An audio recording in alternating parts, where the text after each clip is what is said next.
Hello there, I'm RoboCop from APG Clan, and I'm going to show you about the retro gaming tips on the Game Boy and the Game Boy Advance.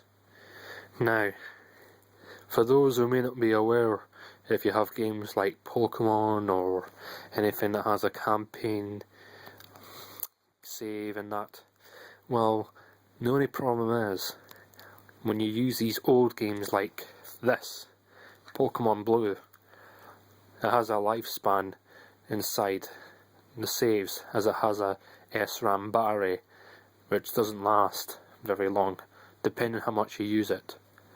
Now, the only way to open this is if you have a special screwdriver and open this screw here. However, not many Game Boy hardware has these special screws. They have these tri-wing screws, which is like a 3-point screw thing.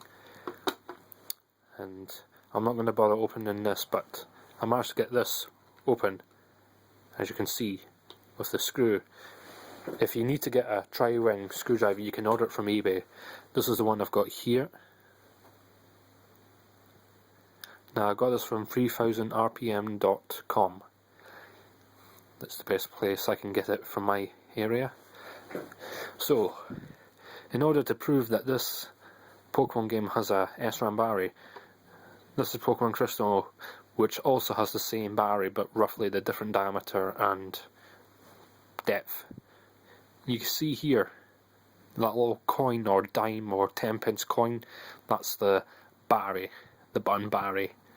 Now you might see this battery already in a calculator or these things, or your MP3 player or PCMI cards, the one they used until USB revolutionized the computer industry. So yeah, so once you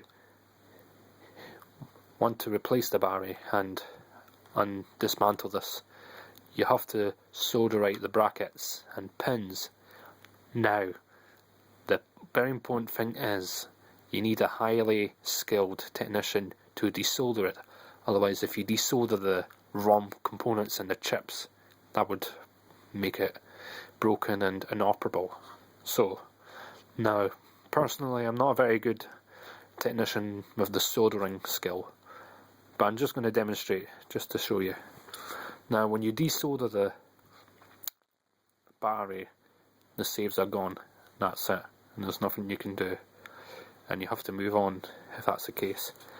But however, Game Boy Advance games are different because they have an EEPROM, which is a bit like flash memory, but these older games do not have flash memory because they weren't invented until round about the noughties. So this has an EEPROM,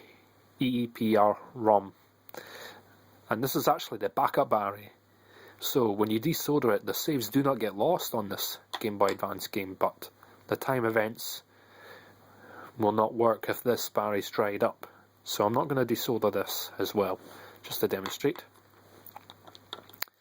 So anyway, so you may ask, how can I save the saves from being lost in the first place rather than desoldering it? Well, it's not going to be easy, but I have this special gizmo here called the Game Boy Transferer 2. Now you can get this from eBay or any other third-party Radio Shack stores or whatever you call, and you can actually use this to plug into your old PC. Now when I say old PC, I mean very old PC, like your Windows 2000 or XP or 98 2nd edition, because this requires a parallel port. Now it only works on the Windows NT5, which is the OS based on Windows 2000 and XP, but it will not work on Windows 7 or Vista or the Windows 8, which is coming up this year, because this doesn't have the backwards compatibility with the parallel port, as not many computers use the parallel ports anymore, as they only use this for very old printers and that, like very old dot matrix printer and that. So if you do have an old PC, make sure you keep it safe and do not recycle it or that, because you might need it for later on if you're a good retro gamer. So yeah, so what you do, now I'm not going to bother plugging this into the PC just yet. What you do is, you plug this on, and there's a little switch here if you want to go to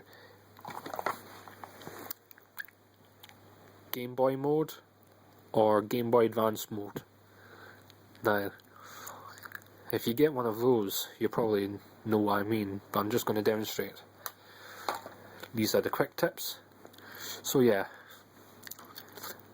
Now, so some of you that may not have these games or want to start investigating on these games you haven't tried before when you were a kid and you didn't have enough money to afford these, because most of these carriage games back in the 90s were very pricey, around about $50 or 54 British pounds.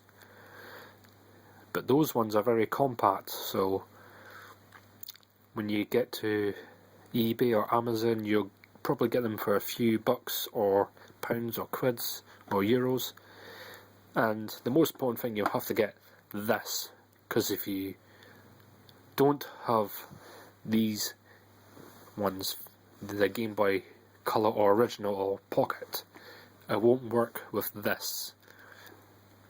And also, if you have this, it won't work with the Game Boy Original or Color games, because it won't fit in and it's not compatible.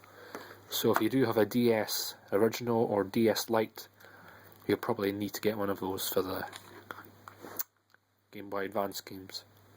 So, that's all I'm going to say. If you want to ask me more questions on my website, just go to my website written on the illustration here, and I'll be there if you need me. Be sure to check on my YouTube and post any comments you need to ask me or any questions. Thank you. I'll see you later.